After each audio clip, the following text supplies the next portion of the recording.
In the first few seconds of the Ahmaud Arbery shooting video, it's clear that Roddie Bryan, the person recording, is also driving. 5 seconds in, we see Ahmaud for the first time. He appears to be running at a consistent pace. At 9 seconds, we get the first look at the truck stopped in the road. The driver's side door is open. The man standing outside is Travis McMichael. He is armed with a shotgun. Standing in the back of the truck is Travis's father, Greg. He's armed with a handgun. Two things to notice here as the camera starts to move erratically. Watch Ahmaud as he appears to realize what's in front of him. He decides to go around the truck on the right-hand side to avoid Travis. Now, watch it again and think about Roddie Bryan, who is shooting the video. He keeps driving towards the evolving situation and then listen. That sound raises the question, is Bryan cocking a handgun from inside the car? Bryan maintains he was unarmed. As we break down the next sequence frame by frame, we see Ahmaud on the passenger side of the McMichaels pickup. In the next frame, we can only see Greg McMichael, who appears to be holding a phone in his ear with his left hand. We know his right hand is holding a pistol. Now we see that Travis McMichael has moved from the driver's side to the front of the truck with his shotgun, presumably to confront Ahmaud. His right leg shows his knees are bent, his head is looking forward. In the next frame, we see Travis has now stepped back, and this is when we hear the first gunshot. The next frame clearly shows that Travis is being pushed back and Ahmaud has his hands on the rifle. Watch as Ahmaud releases his hands and hits Travis, first with his left hand, then with his right, as the struggle moves out of frame. Greg, meanwhile, now in the back of the pickup, puts his phone down and appears to ready his pistol. Then another shot. And we see smoke coming from the struggle. At 27 seconds into the video, Travis and Ahmaud can be seen again struggling over the rifle. Watch right here. Ahmaud pulls his right hand off to try to hit Travis. This gives way to the final shot. The final frame of the 36-second video shows father and son each holding a firearm standing in the street with Ahmaud Arbery laying on the ground, dying. I want to take a closer look at the video, and I want you to keep this in mind as we're doing this literally frame by frame, which is, number one, the prosecution says this is murder. The defense is saying self-defense. The prosecution at a pretrial hearing said the first shot was the fatal shot. And that's what I want to focus on, the first shot, because the moment of the first shot is mostly obscured by the truck. You don't see it. But there are some things that you can pick up from the video, and that's what I want to focus on right now. Let's begin and give you some perspective on where everyone is in the video. And we begin with the first frame we're going to show you. Okay, right here you can see that is Ahmaud Arbery on the right, Travis McMichael on the left, and you see where the truck is. This is just before the moment where Ahmaud Arbery goes to the right around the truck and then around the front, and Travis McMichael goes from the right to left in front of the truck. Now, next frame, we see the moment just as Ahmaud Arbery is about to round the front of the truck. And again, remember, Roddie Bryan is driving and recording it with his cell phone at the same time, so his camera is all over the place. And that's why some of these shots will seem a little bit off, but that's what's happening right here. Let's go to the next one.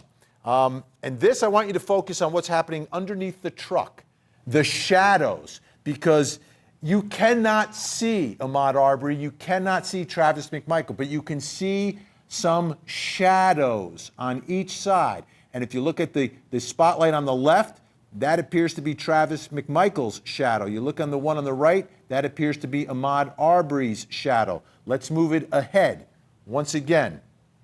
And here you can see the shadows are now moving from right to left, okay? So as Ahmaud Arbery's rounding that car, his shadow is moving closer to the direction of Travis McMichael. Meanwhile, Travis McMichael's shadow appears to be moving away from Ahmaud Arbery. Now, let's go to the next one. This is a significant frame that we're going to show you right now. This is the moment that you hear the gunshot in the video. Can't see any more shadows, but what you do see is the foot of Travis McMichael now. That is apparently his right leg. This is the moment that the fatal shot, according to prosecutors, is fired. So the question is Travis McMichael pointing his gun at Ahmaud Arbery as he rounds the car, as he rounds the truck, and does he fire? Or is he retreating and is Ahmaud Arbery going after Travis McMichael? And that's going to be a big issue. This moment is going to be a huge moment in the trial because we know the defense is going to say self-defense. They've said it already. Let's move it ahead another frame here. And here you can see now the left foot of Travis McMichael is now entering the frame as he continues to back up. And let's move ahead to one more frame. And this, for the first time, you can see Ahmaud Arbery's foot now. Again, going towards Travis McMichael. So here's the question that I have as we bring back in our think tank, as we work through this. Does this prove murder? Does this prove self-defense? If, in fact, what I just described is what's happening, that Travis McMichael is in front of the truck, Ahmaud Arbery comes in front of the truck, Ahmaud Arbery continues towards Travis McMichael, Travis McMichael is moving backwards, and that's when the shot is fired. What does that prove, if anything? Self-defense, better argument for self-defense, or for murder here? Carmen, I'll start with you. You know, I think this is a situation where it's an ambush. I still think that. I thought it from the beginning. This is a situation where you have somebody moving around, but there's only two people out there with a gun, as I understand it. So, well, let me just explain exactly what the argument is going to be, because we know where it's going. They're going to say that the gun was down. He was not pointing the gun at him. The gun was down, and because they say it in the video. And they're going to say Ahmaud Arbery was going after the gun, and he's defending himself, and he's backing up, and that's when he fires. Is that consistent? Is that going to do anything, Molly Palmer, for a self-defense claim here? I mean, we're going to hear that, Vinny. I mean, that's what we're going to hear from the defense. I loved your analysis of these shadows, but I thought perhaps I saw a shadow of a gun, right? There was kind of that long, dark strip. If that's the gun cocked at Ahmaud Arbery, then I'm sorry, that argument for self-defense fails. But in Georgia, you are allowed to use deadly force if you're in reasonable fear of your own life. So if the defense is able to say, look, Ahmaud Arbery was going to grab the gun, and what could they do but defend themselves? I mean, that is legal under Georgia law. But I am very intrigued by that shadow that I had not noticed before you just pointed it out, Vinny. Renee Hill, what did you see, and what does it mean?